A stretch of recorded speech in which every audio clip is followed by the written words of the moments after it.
The Belgian Grand Prix was, of course, going to be the last race of the Formula One season before the summer break kicks in. Naturally, a lot of people were hoping for a very fun-filled, eventful race with plenty of overtaking. We didn't quite end up getting that, it is safe to say. Max Verstappen ended up romping to a win, which surprised absolutely no one. But there were some other interesting subplots and subpoints that were actually seen in this particular race, and really does show you that despite the fact that Red Bull are quite clearly running away with both championships, and we'll get to that in just a bit, there are a few interesting things happening behind the field, and the rate of development, as well as of course the deficiencies, shortcomings, and of course advantages of the cars behind the Red Bulls are such that they end up fluctuating from circuit to circuit, and more often than not, when you change circuits, you will end up seeing a different team being right up there on top. So without further ado, let's quickly check in and talk about what we think are the 5 major takeaways or talking points heading the other side of the Belgian Grand Prix and into a month-long summer break, which may very well see some driver movement, because of course this is the time when you end up seeing if there are any changes to be made in teams, you end up seeing it confirmed during the summer break. First point, and perhaps the most obvious point, Red Bull remain imperious and the team to beat as far as 2023 Formula One is concerned. This was no surprise, truth be told, and in fact their dominance over let's say any kind of circuit and the kind of dominance they've had in 2023 was just shown in the fact that pole sitter Charles Leclerc was overtaken by Sergio Perez, who was in second, on the very first lap with no DRS enabled. Max Verstappen ended up catching Leclerc not too long after. He ended up getting past Perez as well, and then thereafter just settled into the kind of groove that we have been seeing him settling into over the past few races. It was no trouble whatsoever, but the good news, if you're a Sergio Perez fan, is that he ended up getting a second place. So any talk about him, let's say his head being on the chopping block,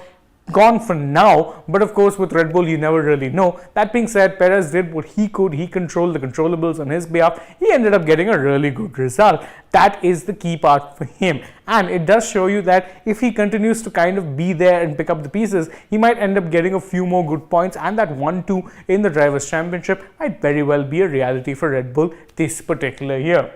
Talking point number 2, and if you're a Ferrari fan, on one hand you were celebrating the podium finish that Charles Leclerc ended up deservedly getting, finishing 3rd place behind the 2 Red Bulls, but you would also have been left absolutely frustrated at the fact that Carlos Sainz ended up getting into a bit of an incident. It was deemed a racing incident along with Oscar Piastri that ended up ruining both their races. Piastri ended up retiring on the first lap itself. Carlos Sainz ended up chugging along but running in last place, and with no prospects whatsoever of improvement, ended up retiring the car on lap 23. So again, this is one of those weekends for Ferrari which is kind of unfortunate, because it did look like they genuinely had the pace to get a 3-4 finish if nothing else, and Leclerc absolutely lived up to his end of the bargain. He ended up getting a nice 3rd place finish, no problems whatsoever. Sainz maybe could have been up in thereabouts, but that big hole on the side of his side pods, which you'd end up seen on the visuals on the live broadcast of the race as well,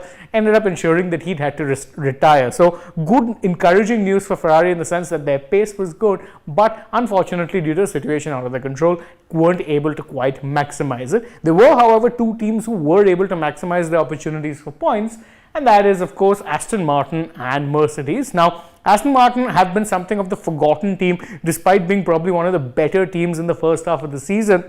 And that's really despite the fact that they ended up bringing a few upgrades. Unfortunately, they didn't end up working as planned, and that is why, well, they've ended up falling behind a pack that is, truth be told, very, very competitive right now. However, this time around, they ended up getting both cars in the points, and that's a good sign. Same thing for Mercedes. We know they've been fluctuating up and down, despite the fact that the new upgrades have at least steadied the car a little bit. But it's an overall pretty good race for them. Hamilton ended up getting 4th place, as well as nicking the fastest lap of the final lap of the race. George Russell too with a decent position, getting 6th and in the points. Good Constructors' Championship points, because you'd remember that in Formula 1 it's the Constructors' Championship points that ensure you get the bigger payouts, because the higher you are in that championship, the more you get in terms of prize money. So those Constructors' Championship points, very, very important, and both of these teams ended up maximizing their points output.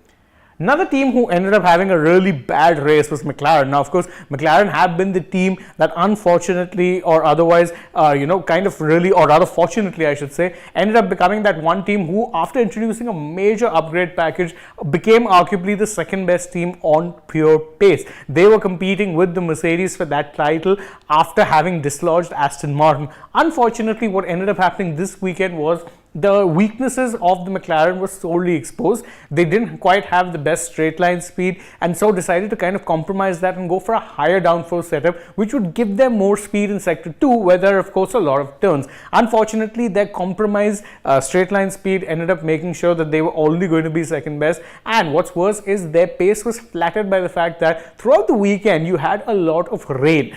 Unfortunately, there was very little rain on Sunday, and then in the non-rainy conditions, the car just didn't come alive on track. And Piastri, as we mentioned, ended up getting a retirement. Lando ended up hanging on for a points finish that, truth be told, was probably a bit of an overachievement on his part. But again, considering the kind of path that the McLarens were on in the past 3 races, they were competing for podiums and getting those podiums.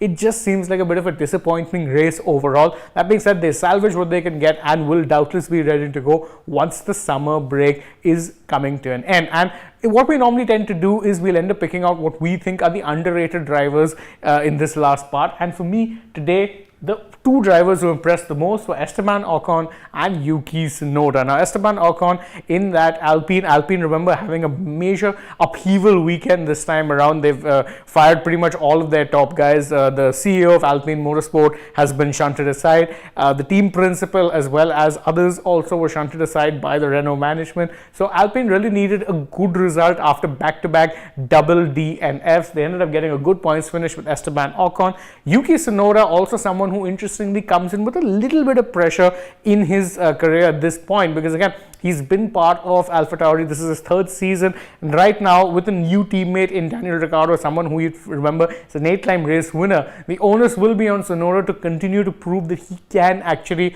be the person who, can potentially be a lock for a Red Bull seat in the not so distant future. And he did a pretty good job this time around, got a points finish, finished ahead of his teammate Ricciardo, and it ensures that so far in this season, whatever points AlphaTauri have scored have all been through Tsunoda. It's very, very interesting, and it does actually ensure that he continues to shine in what is obviously a pretty poor car. But as I said, for both of these 2 drivers, we're very, very happy with how the weekend went. And that's it from us in this edition of the F1 Talking Points, which we normally have after the race. Thank you guys so much for joining us. If you enjoyed this video, please don't forget, like, share, subscribe, tap the bell icon, leave us a comment, follow us on Instagram, Twitter, and Facebook. Don't forget to download the SportsTech app. And if you're already on the channel, go ahead and check out some other videos that we've done. But for now, from my side, it's goodbye.